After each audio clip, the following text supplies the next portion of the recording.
You're tuned in to the Planetary Podcast, where you will meet the global leaders and innovators making a positive change on our planet.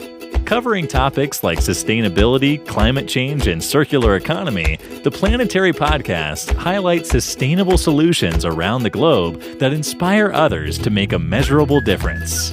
Now, here's your host, founder and CEO of the Planetary Press, Kimberlee White. Hello and welcome to the Planetary Podcast. Today we are joined by Kimberlee Centera, President and CEO of TerraPro Solutions and a real trailblazer in the renewable energy industry. Thank you for joining us today, Kimberlee. Thank you, Kimberlee. I'm really excited to be here today. Can you tell me about how you first ventured into renewable energy and your work at TerraPro? Of course, happy to do that. You know, like a lot of people in renewables, I really fell into it. I had no idea 20-something years ago that there was even a renewable energy industry. I was going from the legal industry into working for in-house counsel, and there was just a great position that opened up for a local privately held wind developer.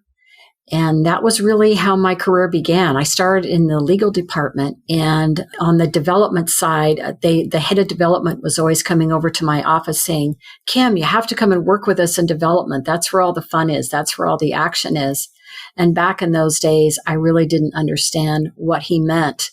But I did eventually join the development team. And as they say, the rest is history. I really fell in love with the idea of being able to be involved in grassroots communities, working with people, talking to people all across the U.S., understanding their concerns, and then being able to influence those communities through energy and through sustainability. And then once our projects were operational, being able to go back into those communities and see the changes. And a lot of times it was very rural communities. So it's been really fun to watch that in my career. I went from the small wind farm developer to working for a large IPP, which is an independent power producer, large company. I ended up going out on my own in 2012, really through a series of accidental events. I ended up starting my company, TerraPro Solutions. We are a risk mitigation firm. We specialize in real estate and title. We work with typically large-scale developers on utility-size projects. So, you know, we're more, I would say our average project is around 100 megawatts, where we work all across the U.S. And our focus is to help our clients drive those projects to typically some kind of financial transaction. There's always some kind of financial, whether it's debt or equity, or in order to be able to get to start of construction. So we consult around all the different pieces for site control and getting the project up and running, and especially being able to meet lender scrutiny for financings. That's really impressive. So can you tell me a little bit more about some of the cities where you have seen a big change? Yes, I would say out in Wyoming, we did a lot of work out in Wyoming. And I was so impressed by, the legacy of the rural area out there. And basically we built these projects up on top of mountains. And the sites themselves are spectacular to drive along and see the wind turbines up on these huge mountains.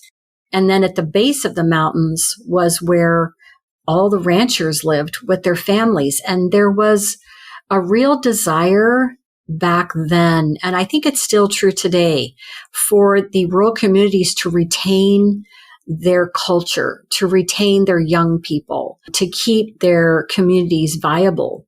And so it was really interesting to be a part of that, and honestly just develop an appreciation for the hardships where these people lived, and the fact also that coming in and being able to bring in this other revenue source could also really make a difference. So I think that's certainly an area. And I think really, up in Washington and in Oregon, certainly the same thing. And I think we see that now, with solar. And there's many similarities. And I think across the board, if you think about developing energy projects. I always tell people, there's just best practices that apply. Because people say, well, have you worked in every state? Not yet, right? We're close, but not yet. But there are best practices that we want to take into every region, wherever we work. And if you apply those, you're really going to start out on the right foot, and you're much more assured of success. So saw that too up in Oregon in the early days of, again, wind development. And I think you see it in solar when we have a chance to work with our clients. There's just certain things that are the right things to do. And we like to help guide our clients through that, because I found that these projects happen, energy projects happen because of communities. They happen because people come together. They have a certain belief. They want to support diversity in energy. They're excited about being part of climate solutions, but you can't do it in isolation. So building those relationships, I think recognizing your cultures, understanding the people, super important for what I've seen in development. I can imagine. And that is the perfect lead into our next question. Speaking of building together and partnerships, the U.S. left the Paris Agreement, becoming the first country to exit the Global Climate Change Accord. So we haven't seen much climate action happening at the federal level, which will likely change once the Biden administration takes office. In recent years, we have been seeing a huge increase in individuals, businesses, and local governments stepping up to combat the climate crisis. Which states do you see most aggressively shifting to renewable energy, and how can people encourage that to happen? So there's a lot of different pieces that are happening around renewable energy and focuses of states and what they're trying to do. There's mandates and RPS and different things.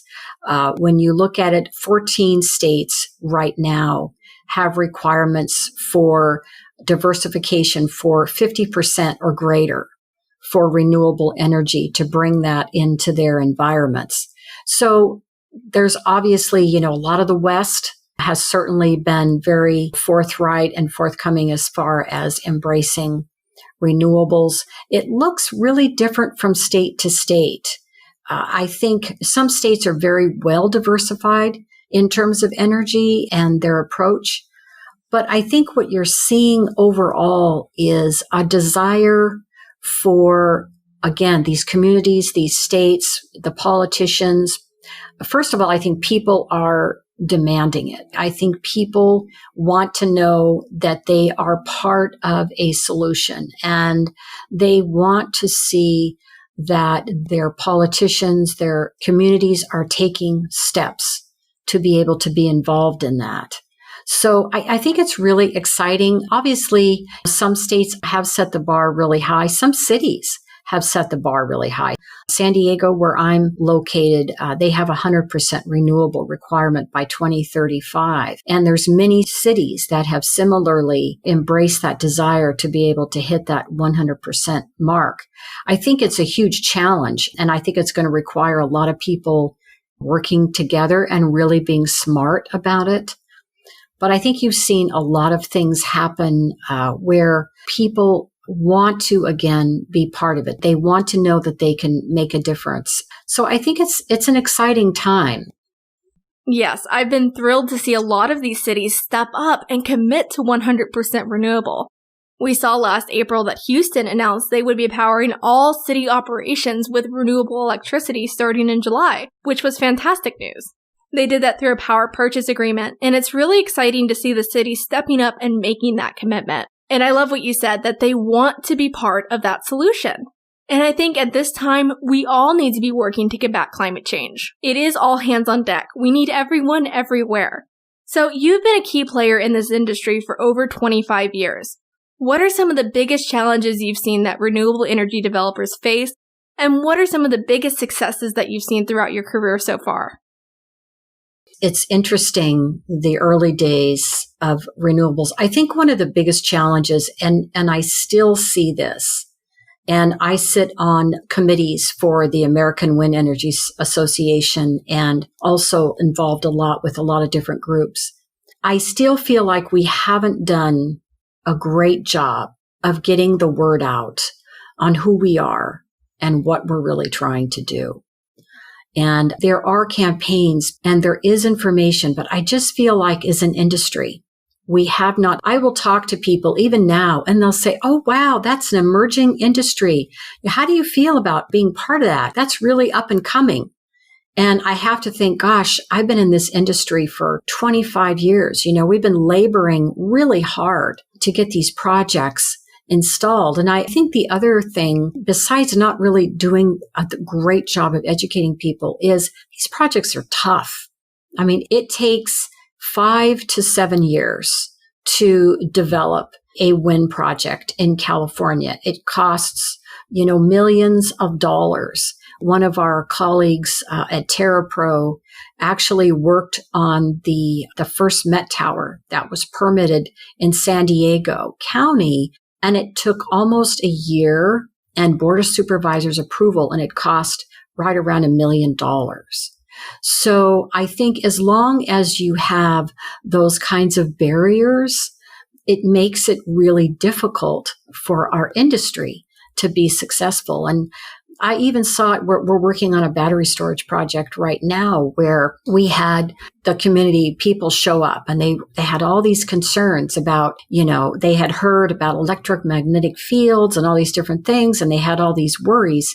But really, it's not supported by research. The research is really to the contrary. And so, again, I feel like we haven't done our job at the best job that we can with educating people who we are, the value that we bring to the community, and the positive changes that we can make. Because most of the developers that we work with are super concerned about the communities. They recognize that they are in almost a fiduciary role. And so they want to work really closely with the counties, any of the constituents, to make sure that all the concerns are addressed. I think on the positive side, you have seen a cost drop for solar, cost drop for wind. You have seen huge gains in technology. There's a project that I worked on 25 years ago, one of my first wind projects, and I think we put in, let's say, 100 wind turbines, and now with the new technology, they're going to be able to put in a quarter of that. There's going to be maybe 25 wind turbines. And so you're seeing those kinds of advancements. And I think it benefits everyone because you get better production from less turbines, so you have less land use. And I think similarly in the solar space, there's been a lot of refinements around technology.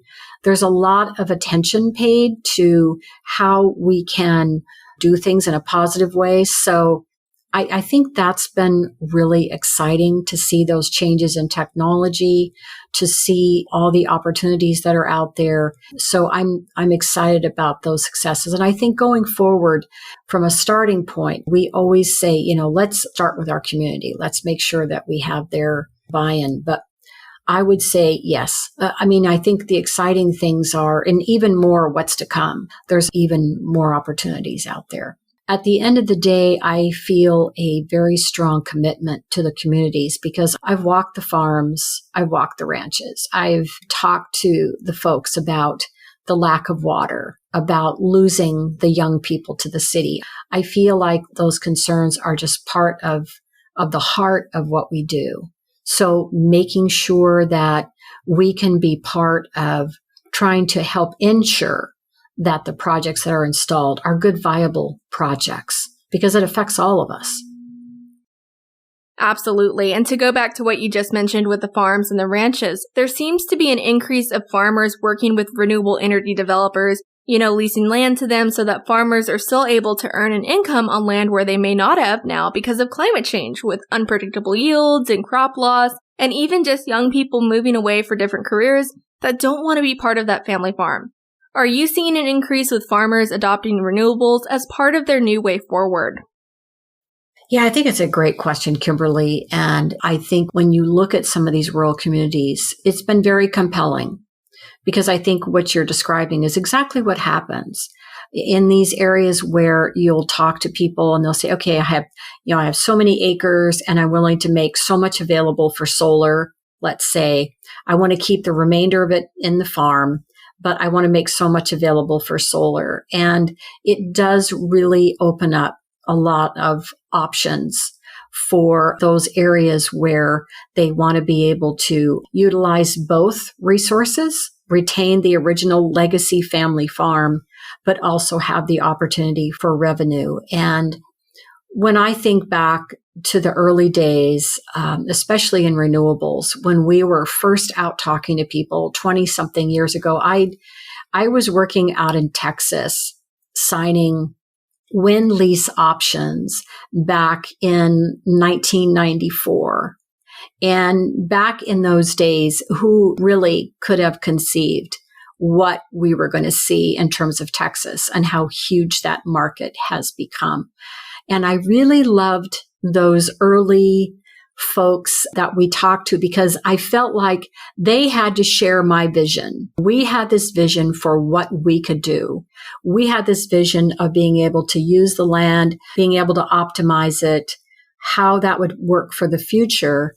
And in those days, you couldn't really look around and see all the wind projects like you can now. So I love the fact that they were willing to take a risk with me. So I think you still see that now in terms of these projects and helping people understand that value, a big important part of what we do. But I also think that it does provide that certainty. And that's important when you're out talking to ranchers, farmers, whoever it might be. The idea that they can sign, a long-term lease, that they're going to have this certain revenue stream over a period of time is very compelling. And I think it can really make a difference. So, and the nice thing about these projects, and I see it a lot with solar, is that there is that ability to be able to really work around all the different uses. Wind, it's always been a benefit of the wind project because it didn't matter what else was going on the property. Usually there was a way that you could incorporate it. But we see that happening. So it's really, again, it's a very interesting piece, but I think it's, people want to be part of this. I think they recognize the importance. And I think if you're out on a farm or if you're in a business or wherever your situation, I think everyone on some level wants to be able to say, I'm a part of this. I'm committed to this. I'm doing my share to be able to make a difference. It really is a very diverse field. You attract people from small businesses to large companies to those farmers and ranchers. And I think that's one of the most impressive things about it is it just really builds that sense of community, that sustainability community. And with the renewable energy industry, it is one of the fastest growing fields. So what new innovations or technologies are you most excited about? I have to say, I'm really excited about offshore wind. I think there's so many opportunities there. I think it's going to be very interesting. And I was at the offshore conference maybe 3 years ago, and they were talking about the sizes of these turbines. And, in the early days of wind, you might install a 1 megawatt turbine. And these turbines now that they're looking at installing offshore are 13, 15, 17 megawatt turbines. So these are incredible machines and incredible works of technology that we're looking at installing. So I think that's a very exciting prospect. I think one of the things that will come out of this isolation, quarantine, everything that we've gone through is I think there's going to be even more of a challenge for people. As I say, now that we've seen the difference that we can make by making changes as groups, I think there's going to be a challenge that's going to come back to all of us that how can we take that to the next level?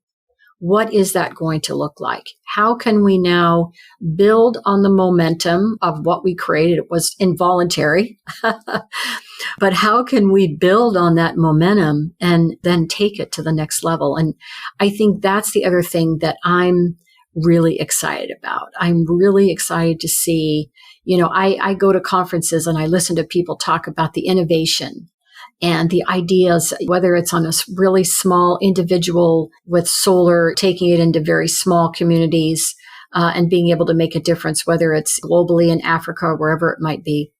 So there's a lot of great thought that's going into technology as a whole and how we can innovate. So that's really what I'm excited to see is what's going to come out of this that we can then really, and I think we're going to have built a mainstream of support that people will be really committed to this going forward.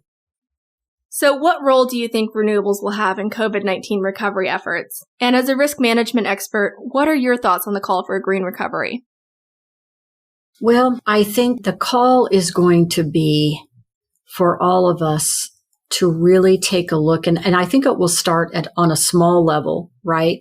I think we're all now, for those of us that have businesses, we're all re-examining our businesses and our business model and our thinking around the workplace. And I know we are here at TerraPro Solutions. We're among the many that are saying, all right, how much of this are we committed now going forward to committing to a remote workforce to get those cars off the road? And I think on a micro basis, you're going to see many, many companies do that. They're going to be reevaluating. I'm thinking that our traffic patterns, well, here in San Diego, there is that time frame that you can expect traffic from 2:00 to 6. And obviously that is not the case right now. And it'll be interesting to see whether or not it goes back, because I think it'll take some time. So I think it's going to start at the business level. And you've already seen companies that have said, 100% of our workforce is going to remain remote. I think that's where it's going to start. And obviously that has positive impacts for our community. And I think it's going to then, again, that momentum is going to continue through our cities, through our states, and through the larger corporations beyond looking at our workforce and how we restructure our workforce. What are the other ways that we can then commit to starting to make more permanent changes that will start, again, all these other important aspects for sustainability? I think there's been certainly a lot of difficulty, but again, I'm excited to see what's going to happen as a result of what we've learned, because we now know, that we can offset a lot of the carbon footprint. We now know we have the benefit now of all this research and data that we normally would never have. How often is it that you can say, okay, LA, just go to sleep for 90 days and, everybody get off the road and we're going to see what that looks like, right? If you had told someone a couple of years ago that was going to happen, they would have said you're out of your mind. And yet it's happened. And we now have the benefits of seeing, we now have the benefits of that research. So we know the difference. So I think it's going to move throughout all the different sectors. And I think part of the challenge going forward, and I think it's even become part of the whole political focus coming up, is how we can really start to incorporate even more changes. I think at the same time, it will present challenges for us as business leaders, because having that connection is very important. And so I know, again, looking at this idea of transitioning the workforce, I think at the same time that it will help in a lot of ways. I think it will create some challenges for us too, in terms of leadership and how we manage a remote workforce where you're not seeing each other except for maybe on Zoom or whatever the medium might be. Women are often on the front lines of crisis. Studies have shown that women are disproportionately impacted by climate change. According to the United Nations, 21.5 million people are displaced each year by weather hazards worsened by climate change. And out of those displaced, women account for 80%. With the COVID-19 pandemic, new research has shown that women are yet again disproportionately impacted, with women most at risk from the economic impacts of the pandemic. What are some of the challenges that you see ahead for women in the workforce? Of course. I am preparing some of my next talks, and it's really going to be for women how we think about C-suite. We all know the statistics. We all know that women are underrepresented. So how do we start to change this? So when you look at those strategies, which I've been spending a lot of time thinking about, one of the strategies that you propose to women is, be visible, right? Get into the office, sit at the table, be present, speak your voice, have an opinion, express your opinion. These are all things that we encourage women to do as they're thinking about the pathway for their career. So I think when you think about this remote workforce, I think it's going to present challenges for men too, obviously, but I think challenges for women in a different way, because how are we going to have the same impact? How are we going to continue our desire to be able to get the word into management that we can make the bigger decisions when we're all working remotely? And I think as women too, we need to examine ourselves closely, right? We need to think about what our barriers are, what our perceptions are. But I think it's going to be a challenge. I don't know that I have the answer right now. I really am thinking of getting together a really smart group of women to talk about this. I do have a great story though, and I just love it. I have a woman that I've known through RISE, which is Women in Renewables and Sustainability. It's one of the organizations that promotes women in energy, and it's probably one of the pioneer organizations. I've known this woman a very long time. Last year, she was appointed to the board. So she finally gets this C-suite role that so many of us aspire to. And COVID hits. And so here she is. She's a younger woman. She's got young children. She's on the board, and the board is making decisions. And they're kind of, I don't want to say they're overlooking her necessarily, but she wasn't necessarily given maybe the opportunity to contribute initially in some of the decisions. And she found herself at one point, she was like, she had to raise her hand and say, hey, wait a minute. The people that you're making decisions about, it's me. I'm one of the people that's going to be impacted. Women like me, dual working couples with children at home that are maybe homeschooling. And we all know the story, so on and so forth.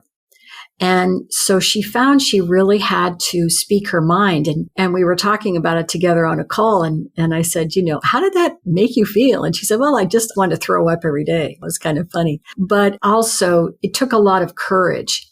So I think this is now the point that we're at. This is now the opportunity that we have as women. This, when we get into those roles. So thinking about that, being visible, and when we have that opportunity, raising our hand and saying, you want to hear from me. I have a very valuable insight to offer around this because you're talking about me. These are decisions that, and again, when we look at companies going forward and there's so many challenges around this whole idea of remote workforce and listening to other people talk around, and Sheryl Sandberg is one of them, around this idea of women and the challenges for women and still the primary caregivers and all these different things that we know.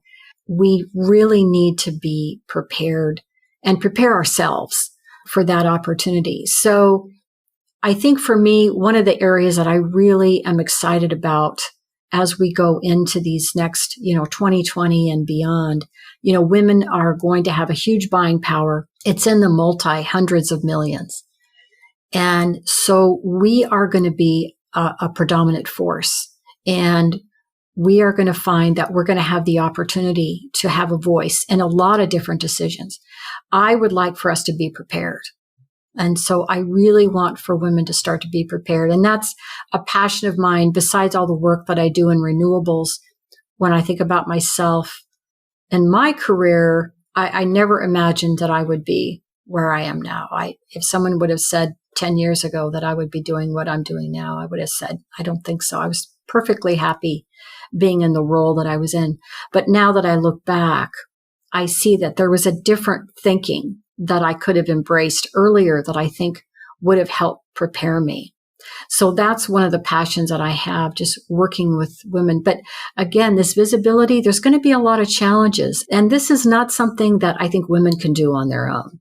As a group, we're not going to change it by ourselves. We're going to change it because we engage in a dialogue. But I think we also want to be prepared to have that dialogue. As women, we want to be prepared. What do we want? We want to be prepared to talk about that. So you can tell it's something that I'm very passionate about, but I do think we have an awesome opportunity because so much of what's come out of COVID, I believe, is that the fact that we need to stay connected. And we know that women their focus is relationships. Their focus is reaching out to people. Their focus is building constituencies and communities. And I think it's something that, women are at the core. They're at the center of the family. And so I think we carry those values and that culture into our workplace. Sometimes it's worked against us, but I think we're now coming into an era where all those skills and abilities are going to work in our favor. So let's be prepared for that. And visibility is certainly a challenge in the renewable energy industry for women, as it's typically a very male-dominated field. And you've been such a champion for women in this space. Can you tell me more about how TerraPro has been promoting gender equality and empowers women to get more involved in one of the fastest growing fields? We know that 13% of renewables in the U.S. is the female workforce. So there's still a lot of work to be done. And so we, as a company, I employ predominantly women. And I always tell people, it's not a political statement at all. It's just when I looked around the room, all the smart people that had the skills and experience that I wanted happened to be women. I think one of the great things about having the company and the environment that we do is watching people develop. And in the environment that we're in, we've brought so many people in who had very little renewable experience, but they had certain traits, they had certain characteristics, they had certain character that we knew that we could help them develop into great assets for our business and the work that we do. And so that has been really gratifying to me. And I have one woman that works for me, and I really love to tell the story because I don't like to embarrass her, and I won't say her name, but she is a young mom. She was in Texas. She had to pack up her 4 kids and drive out to California, to San Diego. And when she came and my son came to me and he said, hey, she's got great skills in the area of marketing. What if we bring her in and we just start to train her and have her do some work for us? I said, sure. Because I thought to myself, and even now, she's one of the most dedicated people that we have on our staff. And I think, well, who isn't going to hire a woman who's going to pack up a car, drive for 3 days or 4 days, however long it was, with 4 kids in the car, with everything that they own, and come all the way out to California by herself? That's a pretty gutsy woman. And I feel like in our environment, we get to take a chance on that and promote people. And everyone that I have working with me started out doing something else and has now transitioned into doing renewables. So I love watching people achieve things. I love it when someone comes and says, can I try this? Or I'll have the conversation say, why don't you try this or that? So on the grassroots basis, it's really the culture of our company. And in our company, we have been very specific about working on our values and who we are and what we represent. And I think we know who we are. And we've really worked very hard to create a certain culture of collaboration and respect. And sometimes we've had to make very difficult decisions, but we've decided as a team that we're going to be very fierce about preserving our culture and who we are and working together. And the great news is that our clients see it and they understand it and they know who we are. I think also we outreach a lot into the community. And right now my focus in prior years has been to work with women who were building their careers. So I would say 30s to 40s. But as I talked to people more and more, and as I did more and more work, I realized that I needed to go younger. And so I would talk to women in their 20s and they would say, we don't have a culture of support. We don't know who to reach out to. We feel isolated. So then we started to bring those women in. And now I've even gone into the college age women, because the interesting thing when you talk about women and you compare the 20 somethings to a woman my age, so many of the concerns and the issues are the same. which is interesting to me because years ago in the 70s, when I was really emerging into my career, and it was really the beginning of women moving into the business force in a big way. And I would have loved to have thought, gosh, things have changed, but in a lot of respects, they haven't. They haven't changed enough. So my work is to really work with the younger women and help them reframe their thinking, help them start to have what I maybe call that C-suite thinking, that C-suite pathway early. Let's think about that, and let's think about, what that looks like and how can we start to reframe some of these things and have these conversations. So certainly we are doing work across all those different areas. And then I would say in our work with RISE and a lot of the other groups, I work with women in clean tech. I'm now working with women in global wind. So we want to get the word out to these groups. Let's leverage where we are. There's a great dialogue to be had. And when you get women together, the power is amazing. The power in the room has been awesome when you get women together and and I've had the opportunity to participate on so many different levels. So I can really see that. And that's really a passion of mine, is how can I take what I've learned and help the younger women benefit from that. Absolutely. This really is an opportunity to look back on what we've done and look at how we can build back better. And I think that is just such a powerful message around the world right now, during and after COVID-19. So following our interview, where can our listeners find you? Right. We are at www.TerraProSolutions.com. So you can look for us there. All right. Excellent. Well, that is it for today's episode of the Planetary Podcast. Kimberlee, thank you so much for joining us today. Thank you, Kimberlee. Thank you for joining us for this episode of the Planetary Podcast. Please subscribe, support, and share with your friends. And be sure to visit www.theplanetarypress.com for the latest news in sustainability, climate change, and the environment.